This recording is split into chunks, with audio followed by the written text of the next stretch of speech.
তাহলে সমালোচনা করবে না। যদি কোরআন হাদিসকে তোমরা যদি না মানো, তোমরা সমালোচনা করবে। তোমরা এক নম্বর মুনাফিক, তোমরা এক নম্বর ইহুদি।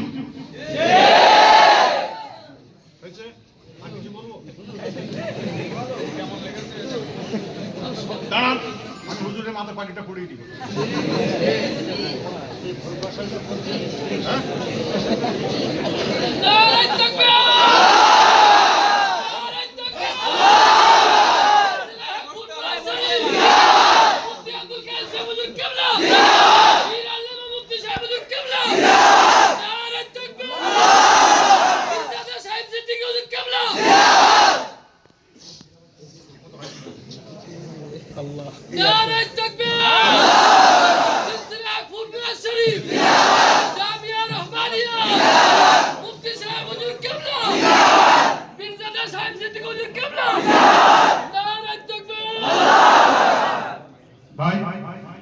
সবাই বুঝতে পেরেছেন? আমার টাইমটা খুব সংক্ষিপ্ত। আল্লাহ যদি করে আবার এরকম কনফারেন্স বক্সে এসে আলোচনা করা যায় নাকি? যখন ইচ্ছা আসবো, কথাবার্তা হবে ইনশাল্লাহ। আপনাদের বলি, মনে যদি কোনো প্রশ্ন থাকে অবশ্যই তোমরা লিখে রাখবে। আমি যতটুকু পারবো, আমার এলেম যতটুকু আছে আমি তোমাকে উত্তর দেবো ইনশাল্লাহ। যদি এলেম যদি আমার কম হয়, জানবে, এটা জানবে সবসময় যে আমি যেটা জানি তুমি সেটা জানো না, তুমি যেটা জানো আমি সেটা জানি। এটাই আদব, এটাই হলো আখলাক, আখলাকে নববী। এটা মাথায় রাখবে। আজকে সত্যিকারে আমি আল্লামা নেসারউদ্দিন সাহেব রহমাতুল্লাহ আলাইহি সেখানে গেছিলাম, আমার সঙ্গে মাওলানা সাহেব ছিলেন, সেখানে গিয়েছিলাম এবং তানার মুরিদ, তানার খলিফা কায়েদ সাহেব হুজুর বলে মানুষ চেনে বাংলাদেশে। তানার ওখানে ৭,৫০০ ছেলে থাকে, ৭,৫০০ ছেলে। আপনার এখানে কত? ৬৫০ রানিং আছে। সেখানে থেকে ৭,৫০০ লোক ছেলে, মাশাআল্লাহ বিশাল এরকম প্রোগ্রাম করেছিল। আমি সেখানে বক্তব্য দিয়েছিলাম। তা এই কথাগুলোই আমি বলেছিলাম। আজকে জামিয়াতে এসে আমার অন্তর ভরে গেছে, মন ভরে গেছে। এইভাবে দোয়া করুন। আজকে মুফতি সাহেব যদি আমার পাশে আছে, উনি থাকবেন, আমিও আছি এবং আলেম সমাজ এখানে আছে। আমরা সকলে মিলে ফুরফুরা শরীফে এইভাবে একটা প্রতিষ্ঠানকে আমরা তৈরি করতে চাইছি। এর আগে আসিফুল্লাহ সিদ্দিকী ভাই প্রচারে বলে গেছে এবং ফেসবুকে বলেছে। আমিও চাইছি ফুরফুরা শরীফে আপনারা যদি আলেম ভাইরা বা যারা এখানে এলাকার ভাইরা আমাদের আছেন, একের পর এক হাত বাড়িয়ে এই জামিয়া রহমানিয়ার একটা শাখা ফুরফুরা জমিনে ইনশাআল্লাহ হবে। আমি এতে খুশি হয়েছি, আমার দিল অন্তর ভরে গেছে।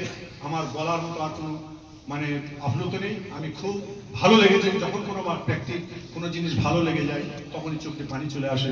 আজকে তোমাদের মানে কোরআনের পাখিগুলোকে দেখছি, আলেমের এলেম অর্জন করার পাখিগুলোকে দেখছি। কাল কিয়ামতের দিন আল্লাহ পাক তোমার বাপ মাকে যেরকম নাজাত দান করবে তোমাদের উসিলায়। আজকে উস্তাদ বর্গটা যারা আছেন, যারা প্রতিষ্ঠানকে চালাচ্ছে, আল্লাহ পাক তাদের ঘরেও যারা এই উসিলায় যাবে জান্নাতি করে দেয়। আমিন।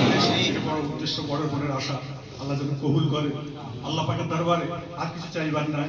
আসো একটুখানি আমার রাসূল পাক সোনার মদিনা জমিনে শুয়ে আছে, আমরা সকলে একটু দাঁড়িয়ে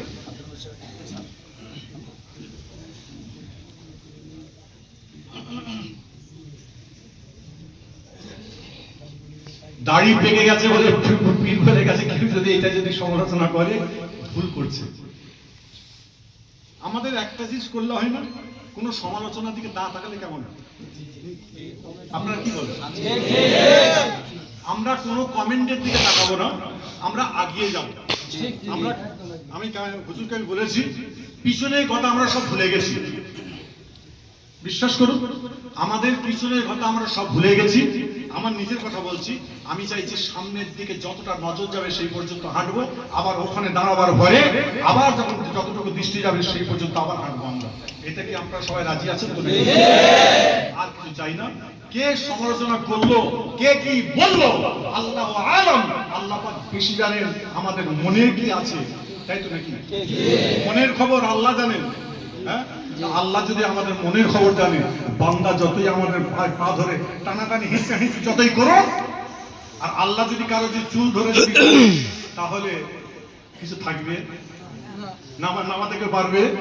হ্যাঁ, আমাদের চুল ধরে আল্লাহ পাক তুলছে। আর কিছু ব্যক্তি আছে তারা পা ধরে টানাটানি খিচাখিচি করবে, আপনার কি নোকের দাগ হয়ে যাবে, রক্ত বেরিয়ে যাবে, তার জন্য ডাক্তার বলবে টিটিশন দেন, ইঞ্জেকশন নেন, টিটিনাস ইঞ্জেকশন নেন, ডাক্তার বলবে। সেই ইঞ্জেকশন আমাদের নিতে হবে না, ইঞ্জেকশন আমাদের আমরা নিজেরা তৈরি করবো ইনশাআল্লাহ। আমরা তার উচিত জবাব দেব এবং সেই ইঞ্জেকশন আমরা তৈরি করে নেবো ইনশাআল্লাহ। সবাই রাজি আছো? আর কিছু কথা আছে, আর আলোচনা আছে? একটু সালাম পড়িয়ে দিই। আসুন আমরা সবাই একটু মানিয়ে আমার নিজেকে সালাম জানিয়ে দিই।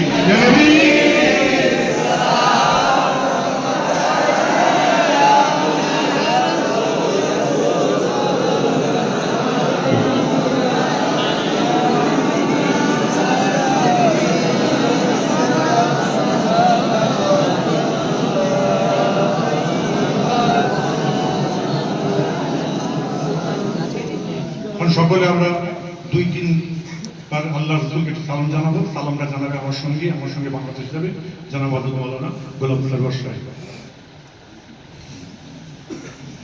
طلع البدر علينا من ثنيات الوداع وجب الشكر علينا مدى لله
সবাই বসে, সকলে বসে।